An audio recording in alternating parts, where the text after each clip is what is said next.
സന്തോഷ് വർക്കി അല്ലെ ആറാട്ടൻ. സന്തോഷ് വർക്കി എന്ന് പറഞ്ഞാൽ നിങ്ങൾക്കൊന്നും വലുതായിട്ട് അറിയാൻ ചാൻസ് ഇല്ല. എല്ലാവർക്കും അറിയാവുന്നവർ കാണുമായിരിക്കും, കാണുമായിരിക്കും. പക്ഷെ എങ്കിലും ആറാട്ടൻ എന്ന് പറയുന്നത് എല്ലാവർക്കും അറിയാവുന്ന സുപരിചിതമായ പേര് ആറാട്ടൻ എന്നുള്ള കാര്യമാണ്. ഞാൻ ഈ ആലോചിക്കുമായിരുന്നു, ഈ പുള്ളിക്കാരൻ എന്തുവാ ഈ ചുമ്മാതെ തിയേറ്ററുകളും എന്തുവാ പടമെല്ലാം കണ്ട് പുള്ളിക്കാരൻ്റെ ഒപ്പീനിയൻ പുള്ളിക്കാരൻ പറയുന്നു, എന്തുവാ മറ്റു പലരുടെ ഒപ്പീനിയനും മറ്റുള്ള പലരെയും വിമർശിക്കുന്നു, പെണ്ണുങ്ങളുടെ പുറകെ നടന്ന് ശല്യപ്പെടുത്തുന്ന ഒരു കോഴിയായിട്ട്. പിന്നെ അങ്ങനെയൊക്കെ ആയിരുന്നു കൈസ് ഞാൻ വിചാരിച്ചിരുന്നത്. പക്ഷേ സത്യം പറയുകയാണെന്നുണ്ടെങ്കിൽ ഞാൻ രണ്ടുപേരെ പറ്റി അത്യാവശ്യം കുഴപ്പമില്ലാത്ത രീതിയിൽ റിസർച്ച് ചെയ്തു എന്നാണ് എൻ്റെ ഒരു കോൺഫിഡൻസ്. ഞാൻ പറയുന്നത് എൻ്റെ ഒപ്പീനിയനാണ്, എൻ്റെ മാത്രം കാര്യങ്ങളാണ്, എനിക്ക് കിട്ടിയ അറിവ് വെച്ചുള്ള കാര്യങ്ങളാണ് ഞാൻ സംസാരിക്കുന്നത്. അത് 100% സത്യമാകണമെന്ന് യാതൊരു ഉറപ്പുമില്ല.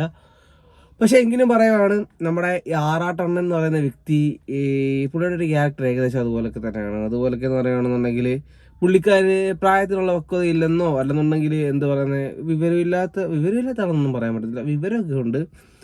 ഡോക്ടറേറ്റ്, നല്ല പഠിത്തമുള്ള ഒരു കാര്യം നിങ്ങൾ മനസ്സിലാക്കണം. എത്ര പഠിച്ചെന്ന് പറഞ്ഞാലും ഈ പഠിപ്പുള്ളവരുടെ പെടലി തിരിച്ചു പോകുന്നത് എന്താണെന്ന് എനിക്ക് യാതൊരു ഐഡിയ കിട്ടുന്നില്ല സത്യം. കാരണം അങ്ങനെ നല്ല എഡ്യൂക്കേറ്റഡാ. ഞാൻ പേഴ്സണലി അങ്ങനെ അറിയാവുന്ന ആളെ വിളിച്ച് മെസ്സേജ് തിരക്കിയപ്പോഴും അദ്ദേഹം പറഞ്ഞാടാ അവൻ പക്ക എഡ്യൂക്കേറ്റഡാ, കാര്യങ്ങളെല്ലാം ആണ്. പിന്നെ ചെറിയ രീതിയിൽ ഇങ്ങനെയൊക്കെയുള്ള ചെറുതായിട്ടുള്ള ചെറിയ പ്രശ്നം ചെറുതായിട്ട് അതൊക്കെ ഉള്ളൂ.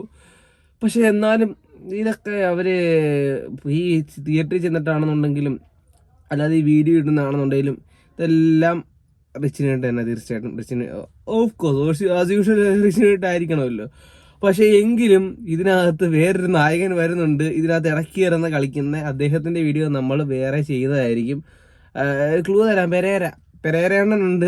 അത് പെരേരണ്ണനെ കുറിച്ച് ഞാൻ തപ്പിക്കൊണ്ടിരിക്കുകയാണ്. തപ്പിയതിന് ശേഷം മാത്രം പറയാം, കാരണം മറ്റൊന്നും കൊണ്ടല്ല, എല്ലാവർക്കും ചെറിയതേലും പറയരുതില്ല, എന്തേലും പറയുന്നല്ലോ സത്യത വേണ്ടായോ. അപ്പോൾ നമ്മുടെ ആറട്ടെണ്ണം ചുമ്മാതെ ഇങ്ങനെ പ്രഹസനം കാണിച്ച് ഒരു വാളിയായിട്ട് നടക്കുന്ന ആളൊന്നും അല്ല.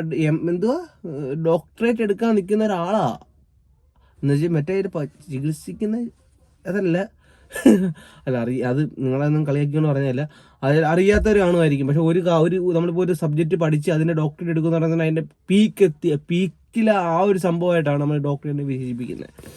അപ്പം അങ്ങനെയുള്ള ആറാട്ടണ്ണൻ ഈ കോമാളിത്തരങ്ങളൊക്കെ കാണിക്കുക, നിങ്ങൾ ജസ്റ്റ് ഒന്ന് ചിന്തിച്ച് നോക്കണം. ആറാട്ടണ്ണൻ്റെ ഒരു എന്താ പറയുന്നത് ഒരു പാഷനാണ് ഈ സിനിമ. അല്ലെങ്കിൽ സിനിമയ്ക്കകത്തൊക്കെ ചെറിയ വേഷങ്ങളൊക്കെ കേട്ടിട്ടുണ്ട്, സിനിമയ്ക്കകത്തൊക്കെ വേഷങ്ങൾ ഇടണം, 10 ആൾക്കാർ ശ്രദ്ധിക്കണം. നിങ്ങൾ ഹൈലൈറ്റ് ചെയ്ത് കേൾക്കേണ്ട പോലും 10 ആൾക്കാർ ശ്രദ്ധിക്കാൻ വേണ്ടിയാണ് ഈ കോമാളിത്തരം മൊത്തം. ഇപ്പം ആറെണ്ണം തിയേറ്ററിൽ നിൽക്കുവാണെന്നുണ്ടെങ്കിൽ എല്ലാവർക്കും പേടിയാ, അങ്ങോട്ട് പോകാൻ പേടിയാ. ഞാൻ ഈയിടെ ഒരു വീഡിയോ ഉണ്ട്, നമ്മുടെ ചേട്ടൻ പേരെന്തുവായിരുന്നു, ഒരു മിനി ക്യൂപ്പറാ, അർജുൻ അശോകൻ ചേട്ടൻ. ആ ചേട്ടൻ വരാൻ നേരത്ത് ആർട്ടറിന് ഷേക്കാരനെ കൊടുത്തിട്ട് വന്നു. അതുപോലെ ചിലർക്കൊക്കെ പുള്ളി ഇഷ്ടമാണ്. ഒരു അനാർക്കിലി വരയ്ക്കാറ് പറഞ്ഞിട്ടുണ്ടായിരുന്നു, 10 സെക്കൻഡ് ഹലോ അനാർക്കിലി സുഖമാണോ എന്നൊക്കെ വിളിച്ചു ചോദിച്ചാൽ. അത് പുള്ളിക്കാരൻ്റെ ഞാൻ പറഞ്ഞില്ലേ, പുള്ളിക്കാരന് സിനിമയ്ക്കകത്ത് അഭിനയിക്കണം, അല്ലെങ്കിൽ അതിനൊരു കോണ്ടാക്ട് വേണം. പച്ചയ്ക്ക് പറയാം, ആർട്ടറിന് ഈ കാണിക്കുന്ന മൊത്തം സിനിമയ്ക്കകത്ത് കയറാനും അഭിനയിക്കാനും വേണ്ടിയിട്ടാണ്, അതിനുള്ള ഓപ്പർച്യൂണിറ്റി കിട്ടാൻ വേണ്ടിയിട്ടാണ്. അതിനെ സോഷ്യൽ മീഡിയയിൽ അറിയണം, പോസിറ്റീവായിട്ടോ നെഗറ്റീവായിട്ടോ ഒന്ന്. പുള്ളിക്കാരൻ പോസിറ്റിവിറ്റിയാണ് ഉദ്ദേശിക്കുന്നത്, പക്ഷേ നിവൃത്തികേടുവശാൽ സങ്കടവശാൽ വരുന്നത് നെഗറ്റീവാണ്.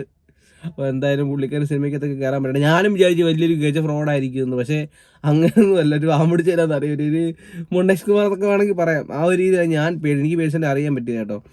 പിന്നെ അതുപോലെയൊക്കെ ഈ നടിമാരെയൊക്കെ വിളിച്ച് ഇങ്ങനെ ഇറിറ്റേറ്റ് ചെയ്ത പരിപാടിയൊക്കെ ഉണ്ടായിരുന്നു. ഞാൻ പറഞ്ഞില്ലേ, അത് ഈ സിനിമയുടെ ന്യായീകരിക്കുമല്ല, ഇപ്പോഴും പറയുകയാണ്, കാണിച്ചത് പോക്കൃത്തന്നെ തന്നെ, ഇതൊന്നും പറയുന്നൊന്നുമില്ല.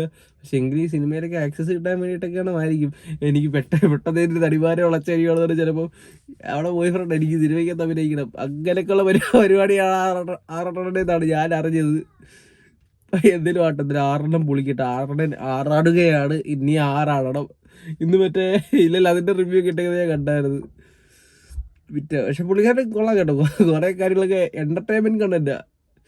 ഇന്ന ആൾ നല്ല ആളാണ്, നമ്മൾ സംസാരിച്ചത് അങ്ങനെയൊക്കെ പറയുന്നത്. പുള്ളിക്കാരൻ്റെ അവതരണ രീതി എല്ലാം ഇതാണ്. ഞാൻ പറയുന്നത് ചെറിയ എൻ്റെ ഒരു കാഴ്ചപ്പാടിൽ അരക്കിറക്കുള്ള മനുഷ്യനെ പോലെയാണ് എനിക്ക് തോന്നിയത്.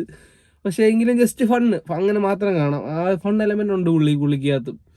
നമ്മളെ കുറ്റം മാത്രം പറയരുത്.